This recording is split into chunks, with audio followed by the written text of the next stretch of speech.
कल हम बात कर रहे थे गैसेस एक्सचेंज इन प्लांट्स के बारे में। आज हम बात करेंगे गैसेस एक्सचेंज इन एनिमल्स के बारे में।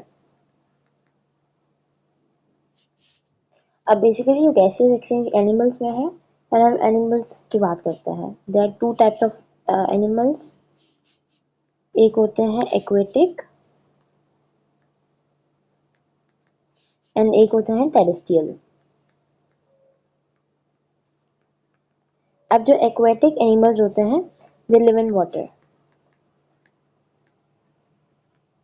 whereas जो टेरेस्ट्रियल एनिमल्स होते हैं दे लिव ऑन लैंड। सही है। तो बेसिकली क्योंकि पानी में ऑक्सीजन कम होता है, like water has about 5% oxygen and land पे ऑक्सीजन ज़्यादा होता है। लाइक लैंड पे ऑक्सीजन होता है अबाउट 20 to 21%। सही है। तो बेसिकली होता क्या है, aquatic animals will respire from water and terrestrial animals will respire from air। सही है। लेकिन जो एक्वेटिक लिविंग ऑर्गेनिजम्स हैं वो गिल्स के थ्रू रेस्पायर करेंगे। सही है। और जो टेरेस्ट्रियल हैं वो लंग्स के थ्रू रेस्पायर करेंगे। फाइन।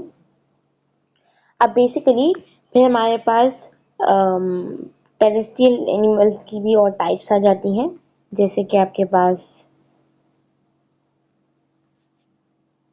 यूनिसेल्युलर ऑर्गेनिजम्स हैं एंड मल्टीसेलुलर ऑर्गेनिजम्स हैं। अब आपने 9th में पढ़ा होगा कि यूनिसेलुलर ऑर्गेनिज्म और मल्टीसेलुलर ऑर्गेनिज्म क्या होते हैं। यूनिसेलुलर ऑर्गेनिजम्स में एक्सचेंज ऑफ गैसेस डिफ्यूजन के थ्रू होता है। सही है। Diffusion is basically the process in which the molecules move from a region of higher concentration to a region of lower concentration um, to the concentration gradient। सही है। Diffusion एक ऐसा process है।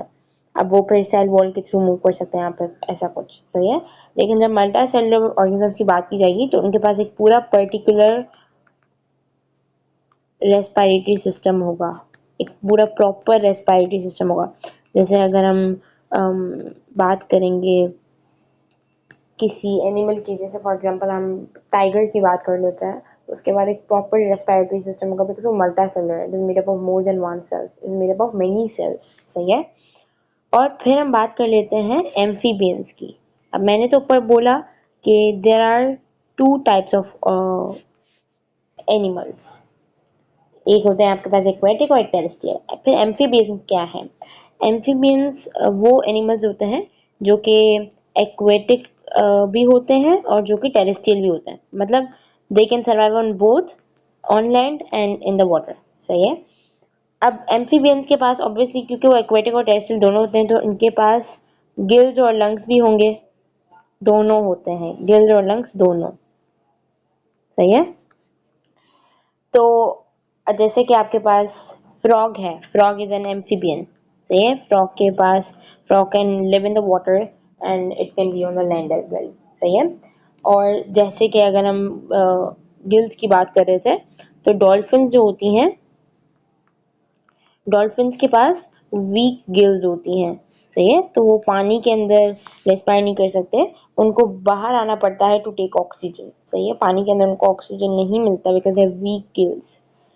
फिर हम बात कर लेते हैं रेस्पिरेटरी सरफेस की। रेस्पिरेटरी सरफेस क्या होता है। Respiratory surface is basically a surface by which exchange of gases occur। अब आपको exchange of gases के बारे में अगर और पढ़ना हो तो I have told it in my previous video, exchange of gases कैसे होता है और कितनी types हैं। A surface by which exchange of gases occur, और surface को आप respiratory surface कहते हो। अब यूनिसेल्युलर, अभी हम अगर बात करते हैं रेस्पिरेटरी सरफेस की, तो जो यूनिसेल्युलर ऑर्गेनिजम्स होते हैं ना, उनका रेस्पिरेटरी सरफेस होता है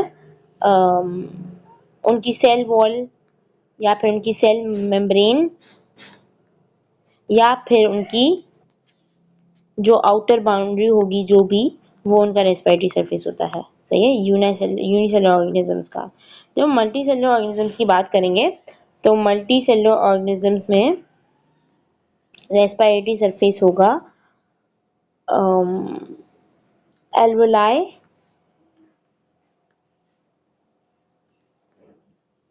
एंड कैपिलरीज की जो वॉल होती है। अब नेक्स्ट वीडियो में when will be studying about gases in humans, तो तब हम कैपिलरीज की वॉल्स और एल्वेलाई के बारे में डिटेल में बात करेंगे। सही है, अभी के लिए we are only understanding what is respiratory surface. फिर कुछ एडेप्टेशंस होती हैं रेस्पिरेटरी सरफेस की। सही है, वो एडेप्टेशंस में आपके पास पहली एडेप्टेशन ये होती है कि the surface should be large. Surface जो है वो बड़ा होना चाहिए, लार्ज होना चाहिए। सही है, दूसरी एक एडेप्टेशन ये है कि इट शुड बी मॉइस्ट, वो मॉइस्ट होना चाहिए जो सरफेस है ना। फिर तीसरी एडेप्टेशन ये है कि उनका एपिथीलियम जो है वो थिन होना चाहिए। एपिथीलियम क्या होता है? Epithelium is basically the outer cover of organs. Organ के बाहर एक लेयर होती है and that layer is known as epithelium. और चौथी एक्सेप्शन ये होती है कि there should be less space between capillaries and alveoli. अभी जो एल्वेलाई होता है ना, it's something like in this shape. तो कैपिलरीज इसके ऊपर से ही जा रही होती हैं, इतनी कम स्पेस होती है उनके बीच में। और फिफ्थ चीज़ जो है वो है permeability. This is the last thing. जो परमिएबिलिटी होती है इसका मतलब ये कि अगर ये एल्वेलाई है तो ये अपने अंदर एयर को पास होने दे सके, इनके अंदर परमिएबिलिटी होनी चाहिए। They should be permeable to gases like oxygen and carbon dioxide. This was all about it. We'll be studying more about the adaptations in detail in the next video.